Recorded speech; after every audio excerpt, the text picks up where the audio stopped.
1906? Opo. Tama ba? Opo. 1906 na piso. Wow. Yung mga palatandaan yung 1906. Una-una, yung 1 niya. Paano mo malalaman kung alin dito? Di ba? Kasi kunyari sa South America, sa Mexico, magkakapareho sila ng itsura. Titingnan nyo yung yung mint mark. Yung mint mark nandito sa likod. Ito. Yan.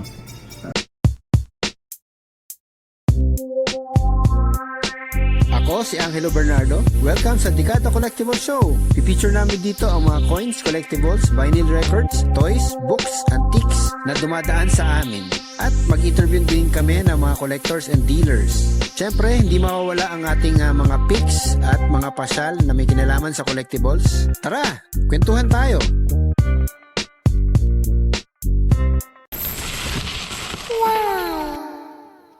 Kadikada, meron ba kayong mga silver coins tulad ng American period coins mula 1903 hanggang 1945 na may denomination na 10 centavos, 20 centavos, 50 centavos at 1 peso? Perahin nyo na yan. Kumukuha din kami ng mga gold coins at scrap jewelry. Contact us at Dekada TV on Facebook.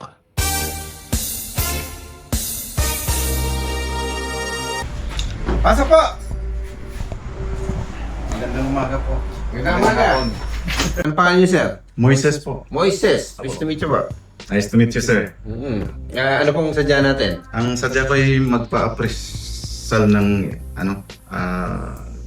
paper bill yata ito. Magpa-appraise? Opo. At saka yung Philippine old coins yata. Gold coins. Taga saan po pala kayo? Probinsya ko, Antique. Antique. Wow. Okay, ito sir. Ito.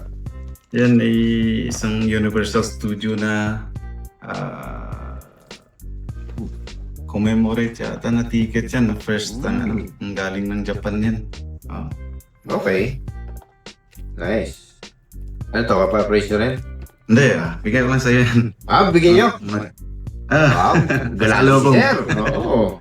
Sige, so sa appraisal natin, alam nyo naman sir, di ba? Meron tayong sinisingil na dito kasi yung expertise natin. Yung sinishare natin sa inyo. Tapos syempre kayo, dahil nga doon sa expertise natin, mag-guide kayo properly kung ano yung value niya. Mag-guide kayo properly kung ano yung kung tunay ba siya o hindi. Ganun. Anyway, sige, tingnan natin kung ano itong mga to. Opo. Yan, so at titingnan nyo to kung genuine. Opo. Sa value, di ba? Opo. Okay. So, ito ay 1906. Opo. Tama ba? Opo. 1906 na piso. Wow. Bihira ito.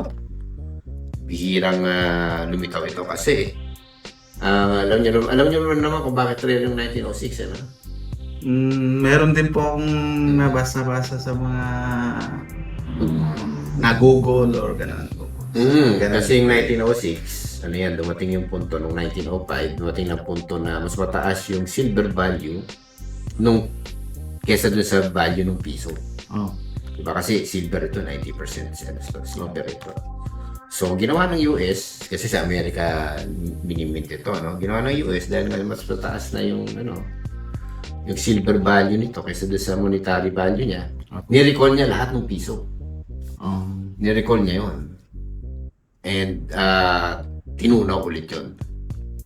Tapos, pero meron pa rin nakalusot ng mga 1906. Ang estimate niya mga nasa 250 pieces na nakalusot. Estimate yun. Yung nagsusurvive today. Ngayon, noong 1907, kaya marami namang 1907, 1908, 1909 kasi mga natunaw na piso ng 1906, niremelt yun tapos ginawa ulit na 1907 aside from the issues ng mga year na yun. Quezon Murphy to, tama. Quezon Murphy. Tapos ito, 1/4. 1/4 ito. Tingnan natin mamaya. Yan, isa-isa. Ito ay bus type na alam niyo kung bansa ito? Hindi ko po rin alam kung saan nag-ano yan. Spain ng pagkalagay. Carolus daw eh. Ito ay Peru. Peru? Oo. Okay. Ito. Parehong right hand yata ito. So, yan, nag-glove na tayo ngayon kasi minsan hindi mo naman talaga kailangan mag-gloves pero marami kasing ano dyan, marami nagre-react. Kailangan daw gloves ka para mag-preserve yung ano. So, ito naman ay Yan ay 100 piso bill na parang sa ano kung may specimen siya at saka parang error siya. Yun ang gusto ko malaman kung real siya o tunay ba siya o ganun. sige, unahin natin to para mas madali. Ano? So, itong isa ay specimen ni Cory Aquino. New design series yung tawag dito sir. Mula 1985 siya. Ang unang signatory niya actually si Marcos. Okay. Yung as is, meron ko nakikita ganito yung specimen. Binibenta lang mula 2,000, 2,500, 3,000, 3,500. So ngayon, ang tanong is, genuine ba ito? Diba? So tingnan natin, may only one way to find out ito is, ito, UV light. So titingnan mo, dapat may 100 sa gitna. Yan. Ayan, so merong lumabas na 100 na lumalabas lang yan under UV light. So genuine talaga to. Ngayon, doon sa tanong nyo sir, na kung error ito, ito kasi, tingnan mo, i-trace muna natin kung saan galing ito. Kasi kunyari ito, yan, yung ganyan. Dito pinagalingan yan. Yung sa process ng mint or pag-reprint ng pera, ganyan yung simula niyan. Uncatch. So ito ay nandito sa dulo. Yan. Yun, ganon. Ngayon, kung sa tanong na error siya, I would think minor error siya. Kasi pag sa yung natural na pagkakat niya, siyempre makakat lang talaga yung mga nasa gitna. Mga gitnang linya, no?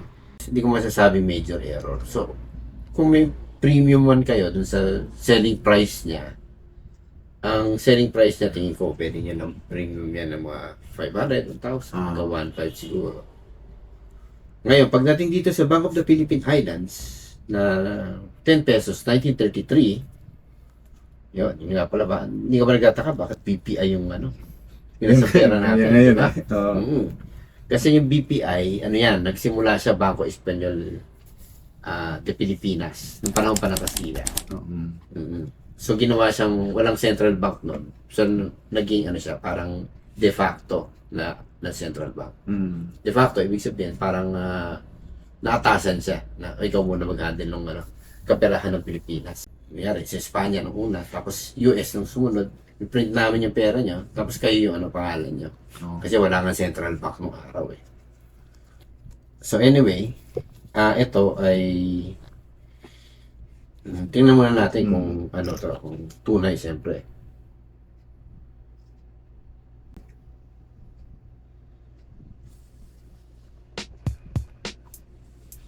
Okay. Base dun sa sa magnification. Hindi siya uncirculated. Sa ibig sabihin, meron siyang may mga folds kasi sa mga sa gilid ganon. May mga fold dito. So dahil may mga fold diyan, considered na circulated ang pera. Ganon kaselan yung pangungulekta ng banknotes. Kung maselan tayo sa coins, kadikada, mas lalong maselan yung pera. Yun. So, pero legit sa sir? Yes, legit siya definitely. Tsaka legit siya luma kasi kahit compare dito may mga yung mga grains nakikita, yung mga fibers dito hindi wala talaga. Legit siya na luma. At legit din yung pera. Sa kondisyon niya lang. Sa kondisyon lang nagkakatalo. So dito may nakikita akong bentahan nito 3,000, 3,500, 4,000, di ba? Ganun, mga ganun yung nakikita kong bentahan. Mahirap tingnan kasi dito sa coins under camera. So ito ay ang tawag dito ay past type na 8 reales. Na 8 reales. So makikita mo dito ang nakalagay diyan si Carolus 4. Si Carolus 4, kailan yung sino tatay? Yun ang wala akong idea dun Si Carolus 3. Sa bagay. Sa hari baga to. Nagkasunod-sunod. Ngayon, ang anak ni Carolus 4 si Ferdinand VII, Ferdinand VII, Mm. na tatay ni Isabel II. So, mas kilala si Isabel II kasi yung mga unang pera natin, si Isabel yung nandito, yung lumabas, no? 10 cents, 10 centimos de peso hanggang 4 pesos. Oh. Yeah. So, sumunod yung anak niya, si Alfonso XII. Sumunod yung anak naman ni Alfonso XII, ni Alfonso XIII. So, makikita mo na may line of succession talaga yung hari ng yung kaharian ng Espanya. Tuloy-tuloy yan. Wala anak. Anak. Yun yung laging reyna or hari. Yun. Anyway, ang 1799 ay common date po. Ang ibig sabihin ng maraming na-produce. O ngayon, anong bansa ito, sir? Alam niyo? Yun ang wala rin akong idea. Okay. Sige. Kasi, ang ang kaharian ng Espanya noon, Ah. ay ang daming, di ba? Ang dami niya nasakop, di ba? Yung Pilipinas, yung Cuba, South America. Paano mo malalaman kung alin dito, di ba? Kasi, kunyari, sa South America, sa Mexico, magkakapareho sila ng itsura. Titingnan nyo yung, yung mint mark. Yung mint mark nandito sa likod. Ito. Yan. Yung mukhang ME yan, pero hindi ME yan. Actually siya, monogram siya.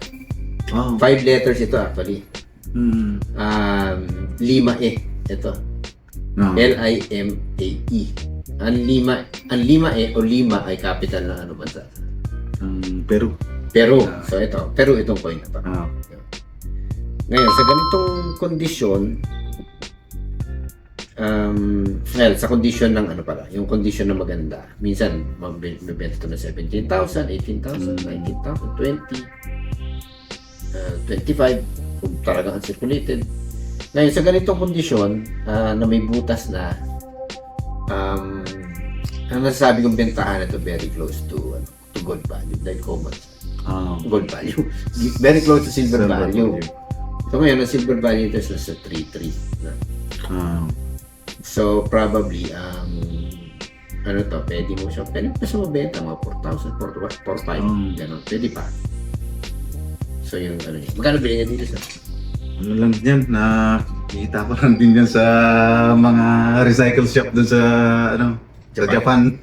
Parang maganda maganda mag-picking sa Japan, kadikada. Picking tayo sa Japan. Tsaka nakakapulo. Huwag sabihin itong 1906, galing din sa gano'n. Nandun, mga recover nga yan doon. Okay. Tingnan natin to. Ang tawag nito ay Yung parang 1/4. 1/4. Yan, 1/4. Yung nasabi noon. 1/4 ito. Ang Japanese na Ang may mga mahal na 1/4, no? Pero yung mahal na 1/4, magaganda yung kondisyon. O kaya, may error. Okay. Pero sa ganitong kondisyon na hindi mo na makita yung date. Ako, bentahan ko nga nito mga 1,000, hanggang 2,000. Ganun lang yung benta ko nito. Ito ay tinatawag na Commonwealth Commemorative na coin na peso. Ginawa siya noong 1936. So, mayroon 3 klase nito.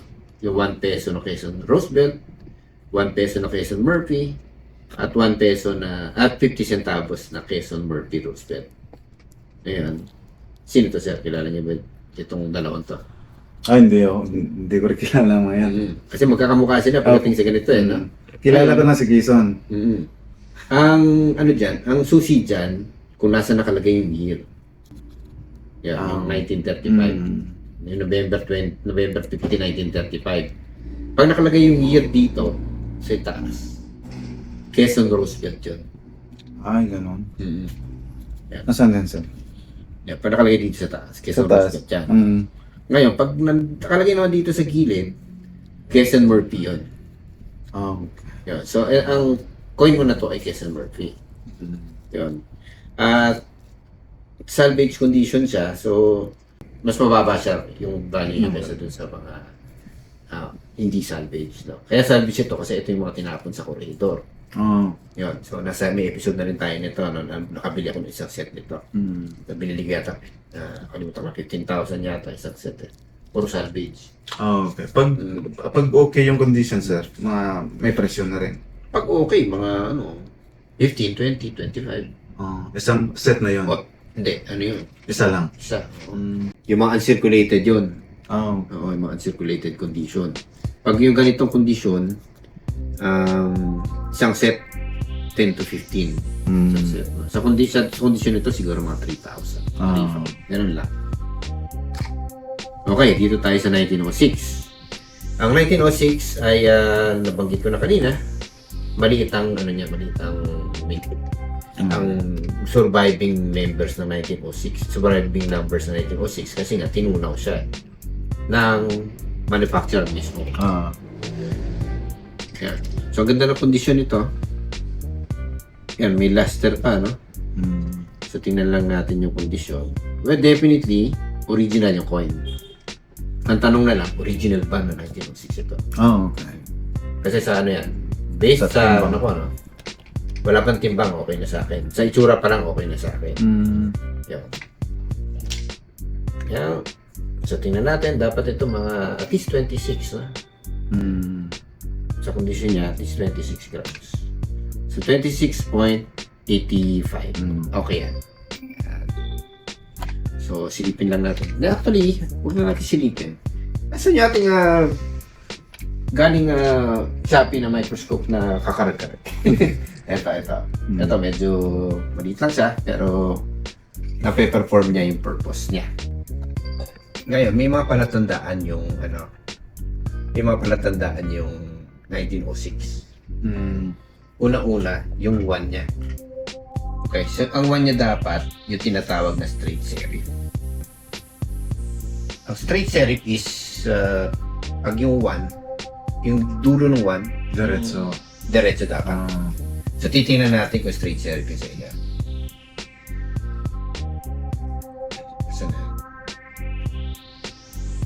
Ngayon, Mm. yan ang problema. Yung sa inyo ay curve. Okay. Curve po yan. Mm. Hindi yan straight, no? So, medyo, ano na tayo dyan? Suspect na tayo dyan. So, yung 9, meron din palatandaan yung 9. At meron din palatandaan yung 0. Mm. Yan. Pero hindi ko nakakwento muna yon. Siyempre kasi, pag pinanood ito noon mga namimik, alam na nila, di ba? Siguro next time ko nakakwento yun. So, yung O6 niyan, usually, tinatransplant yan. Ang ginagawa dyan, para i-transplant siya, may dalawang 1903. Okay? Yung isang 1903, tinatanggal yung 3. Mm. Yung isang 1903, tinatanggal yung 9. Tapos yung 9, binabaliktad, tapos nililipat pa sa isa. Meron pa na 1906. Yeah. Pero hindi lang yun yung palatandaan. Meron pa, ito, tuturo ko. Yung sa vulkan. Mm. Ang sa vulkan, hanapin natin yung vulkan. Dapat flat yung vulkan. Yung crater, dapat flat niya. Create ng Crater, vulkan. no, yung vulkan. Tutan. So, makikita mo, yung vulkan, pa-curve na gano'n. Yan. So, ito ay altered shape. So, hindi siya fake. In-alter lang yun. In-alter 1903 ito talaga. Okay. Yan pa Yan. yan. So, Mm. ang ano ko dito, yun. Hindi siya presyo 1906. Okay. Pero meron din kumukuha niyan kasi yung iba hindi na ma-afford yung 1903. Mm. May bili sila ng ganito. Okay. Minsan 3,000, 4,000, 5,000. Mm. Depende doon sa pagganda ng pagkagawa. Ah. Yan. So, all in all, yan yung sa tingin kong value nung yun. Okay. At least, parang education para sa akin. And then, Maganda man. learning na rin sa lahat kasi marami talagang Ah. ano dyan, marami talagang fake dyan. Diba? Sabi nga nila, ano raw ako, wala pera yan, kaya hindi binibili. Ito, appraisal to, hindi naman niya binibenta sa akin. Pero, ayun, ganun talaga eh. Kung ano yung resulta, yun yung sundin natin, diba? Yun. Let the results lead you. Kasi bilang collector lang din, na parang ano ba, concern sa mga bagay na to, minsan may mga katanungan na hindi masagot ng ordinaryong tao na katulad ko rin. Consult sa mga specialista or may alam sa ganito. Yun ang point lang din ng pagpunta ko rin dito, isang point. Ayun. Maraming salamat, sir. Sana nag-guide kayo doon sa aking tapos yung very educational. yung fee nyo, wave ko na yun kasi nag-vlog naman tayo. Yun na yung parang fiat ko rin sa inyo. Okay. Maraming salamat. Maraming salamat, sir. Sige po, thank you. Maraming salamat din, sir. Yung nakapunta ako dito sa Dekada TV, na-meet up ko in personal si Angelo, na siya mismo yung may-ari nito. At saka nagdala ako ng mga coins na parang may doubt sa akin, at saka na ginawa niya ng appraisal, at saka na parang education na rin ang labas niya sa akin. Kaya marami ako natutunan dito sa pagpunta ko. Maraming salamat po.